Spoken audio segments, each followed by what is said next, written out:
राजेश्वरानंद जी महाराज ये कथा सुनाते थे कि गुरु आजकल गुरु चेला बहुत कम मिलते हैं, गुरुए मिलते हैं। लोग भी जाते हैं कत वहां हमारे पास बैठेंगे सत्संग के लिए तो अपनी ही बात मनवाने का प्रयास करते हैं। इसीलिए आज से हम सबसे लोगों से मिलना ही बंद कर दिए। अरे जब तुमको अपनी ही रखना तो फिर हमारे पास बैठते काहे हो। गुरु की वंदना, उसके बाद ब्राह्मणों की वंदना, बंदों प्रथम महेश्वर चरना। क्यों? क्योंकि इस धरती के देवता भूदेव है ब्राह्मण, इसलिए ब्राह्मणों को प्रणाम, संत को प्रणाम। क्योंकि संत चलता फिरता प्रयाग है, तीर्थराज प्रयाग, 33.5 करोड़ तीर्थों के राजा हैं तीर्थराज प्रयाग। और संत आज स्वामी जी आए हुए, ऐसे संत चलता फिरता प्रयाग है। उस प्रयाग के लिए आप जाओगे, भगदड़ मची तो मर भी सकते हो, पैसा होगा तो जाओगे। और ये संत रूपी प्रयाग कैसा है?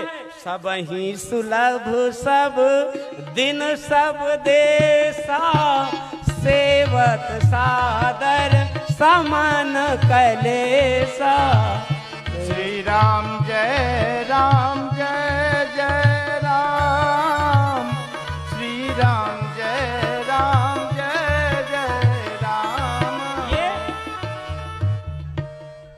मुद मंगलमय संत समाजू, जो जग जंगम तीरथ राजू। तीरथ राज प्रयाग है संत। तो बोले कैसे हैं? वैसे जो जैसे वहां 3 धाराएं बह रही हैं, गंगा जमुना सरस्वती, उसी तरह संत के अंदर भी 3 गंगा। कर्म की गंगा, राम भगति जहां सुरसरी धारा, राम जी की भक्ति रूपी गंगा, और कर्म रूपी जमुना, और ब्रह्म विद्या रूपी सरस्वती जिस संत के पास है वो संत है। वो संत चलता फिरता तीर्थराज प्रयाग है। और वहां बट विश्वास अचल निज धरना, जो अपने नियम में अटल है, विश्वास सहित है, वही अक्षय बट है। ऐसे संतों का दर्शन करने से कल्याण होता है। आप लोग कल पानी बरस गए बोले अशगुन हो गया ना, गलत बात। अच्छा हुआ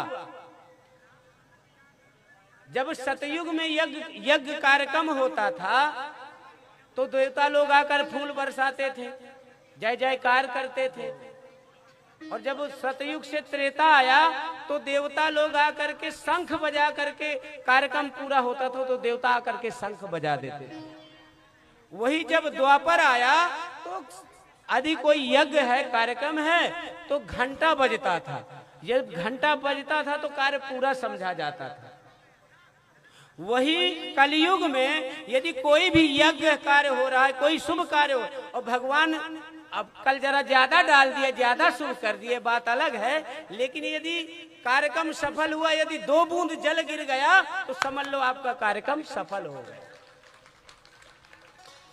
अब आपका कार्यक्रम इतना सफल हुआ कि कल हम 3 फुट भर गया, और तुम लोग शंका कर रहे हो, अरे महाराज पहले टेंट उड़ गया, अब ऐसा हो। तुम्हारे मन में शंका भरी है तो क्या करोगे? परमात्मा सब अच्छा करते हैं। धर्मराज युधिष्ठिर ने राजसूय यज्ञ किया, ध्यान से सुनना। धर्मराज युधिष्ठिर ने राजसूय यज्ञ किया। अब भैया यज्ञ पूरा होने के बाद घंटा नहीं बजा। जब घंटा नहीं बजा तो युधिष्ठिर जी गए, धर्मराज वासुनंदन देवकी नंदन भगवान कृष्ण से कहा कि महाराज इतना सब मेहनत किए, यज्ञ तो पूरा हुआ ही नहीं, घंटा नहीं बजा। बोले कोई भूखा रह गया आपके यज्ञ में, जाओ पता करो। अर्जुन रथ लेके गए तो नदी किनारे एक संत बैठे थे। बोले महाराज आप मेरे यहाँ भोजन नहीं किए, मेरा यज्ञ है, आप चल के भोजन ग्रहण कर ले तो मेरा यज्ञ पूरा हो जाए। संत ने कहा बेटा हम हर किसी के यहाँ भोजन नहीं करते हैं, हमारा ये नियम है कि जो हमें 99 यज्ञ का फल दान करे उसके यहाँ हम एक टाइम प्रसादी ग्रहण करते हैं। अर्जुन वापस चले आए, हमारा एक ही नहीं हुआ तो 99 कहां से देंगे। बात भगवान कृष्ण के पास पहुंची। उन्होंने कहा कि चलिए, तो संत के पास ममता अभिमान लेके नहीं जाना चाहिए, ऐश्वर्य का अभिमान लेके नहीं जाना चाहिए। संत के साथ, संत के सामने कैसे जाना चाहिए? अम्बा द्रौपदी चक्रवर्ती सम्राट की पत्नी होते हुए भी रथ आया, बोले नहीं, पैदल गई। द्रौपदी भगवान कृष्ण के साथ संत को मनाने गई कि महाराज चलिए मेरे यहाँ आप प्रसाद ग्रहण करिए।